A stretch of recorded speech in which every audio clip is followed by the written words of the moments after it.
ये merchant banker valuation report होता क्या है? तो ये एक ऐसी रिपोर्ट है जो कंपनी या उसके एसेट्स की मार्केट वैल्यू को असेस करती है। मतलब ये बताता है कि कंपनी का कितना प्राइस होना चाहिए मार्केट में। जैसे आपके पास एक पुराना मोबाइल हो तो आप उसका मार्केट वैल्यू जानना चाहेंगे कि आज के समय में वह कितने पैसे का हो सकता है। वैसे ही कंपनी के एसेट्स को भी एवलुएट किया जाता है। यह रिपोर्ट बिजनेस को मदद करती है जब वह कोई मर्जर, दो कंपनियों का मिलना या एक्विजिशन, एक कंपनी दूसरी को खरीदती है, करना चाहता है, या फिर अगर वह अपने लिए पैसा जुटाना चाहता है इन्वेस्टर्स से। सिंपल शब्दों में, जब किसी बिजनेस को ग्रोथ चाहिए या इन्वेस्टमेंट चाहिए तो यह वैल्यूएशन रिपोर्ट बहुत जरूरी होती है। इसका मुख्य उद्देश्य यह है कि यह रिपोर्ट अनबायस्ड और एक्यूरेट हो, ताकि जो भी लोग उस कंपनी में पैसा लगा रहे हैं उनको पता हो कि कंपनी की असली वैल्यू क्या है। यह रिपोर्ट इन्वेस्टर्स को भी अट्रैक्ट करती है, क्योंकि जब इन्वेस्टर को यह पता होता है कि उनका पैसा किस कंपनी में जा रहा है, उन्हें ट्रस्ट होता है। यह रिपोर्ट लीगल रिक्वायरमेंट्स के लिए भी इंपॉर्टेंट होती है। जैसे अगर कंपनी कोई नए शेयर्स या डिबेंचर्स इश्यू करना चाहती है तो उसको यह वैल्यूएशन रिपोर्ट जरूरी होती है। अब आते हैं इस सवाल पर कि मर्चेंट बैंकर वैल्यूएशन रिपोर्ट की जरूरत क्यों होती है। सबसे पहले यह कंपनी को ट्रांसपेरेंसी देती है। अगर कंपनी किसी नए इन्वेस्टमेंट या मर्जर के लिए जा रही है तो यह रिपोर्ट बता देती है कि मार्केट में उनका वैल्यू क्या है। यह इन्वेस्टर को एक सेंस ऑफ सिक्योरिटी देती है।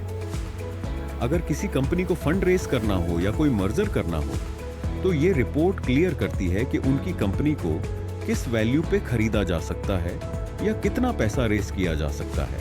अगर यह वैल्यूएशन रिपोर्ट एक्यूरेट ना हो तो इन्वेस्टर्स को कंफ्यूजन हो सकती है या कंपनी को अनचाहे लॉसेस हो सकते हैं। What are the types of merchant banker valuation report? अब बात करते हैं कि मर्चेंट बैंकर वैल्यूएशन रिपोर्ट के कितने टाइप्स होते हैं। ये अलग अलग सिचुएशंस के लिए होती है। तो सबसे पहला टाइप है रजिस्टर्ड वैल्यूअर रिपोर्ट। यह रिपोर्ट तब चाहिए होती है जब company equity shares, compulsory convertible preference shares यानी CCPS या कंपल्सरी कन्वर्टिबल डिबेंचर्स यानी CCD इश्यू करती है। यह रिपोर्ट कंपनीज एक्ट 2013 के अनुसार होती है।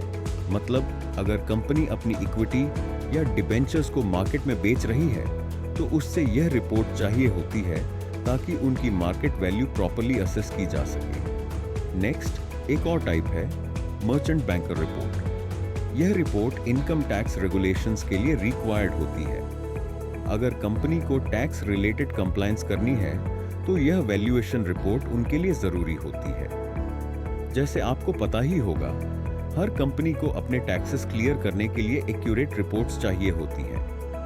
मर्चेंट बैंकर रिपोर्ट इसलिए इंपॉर्टेंट होती है। लास्ट टाइप है चार्टर्ड अकाउंटेंट CA रिपोर्ट। अगर कंपनी को फॉरेन इन्वेस्टर्स से पैसा रेज करना हो तो CA वैल्यूएशन रिपोर्ट बहुत जरूरी होती है। यह specially foreign currency government of India reporting FCGPR के लिए होती है। तो अगर आपकी कंपनी को फॉरेन इन्वेस्टर्स से पैसा मिलने वाला है तो ये रिपोर्ट इंटरनेशनल कंप्लायंस के लिए एंट्रीजर होती है। ये रिपोर्ट इंश्योर करती है कि कंपनी को जो फॉरेन फंड्स मिल रहे हैं उनका लीगल प्रोसेस सही है और कंपनी की वैल्यू इंटरनेशनल स्टैंडर्ड्स के अनुसार है। तो दोस्तों, आज हमने समझा कि मर्चेंट बैंकर वैल्यूएशन रिपोर्ट क्या होती है, क्यों जरूरी होती है और किस किस टाइप की रिपोर्ट होती है।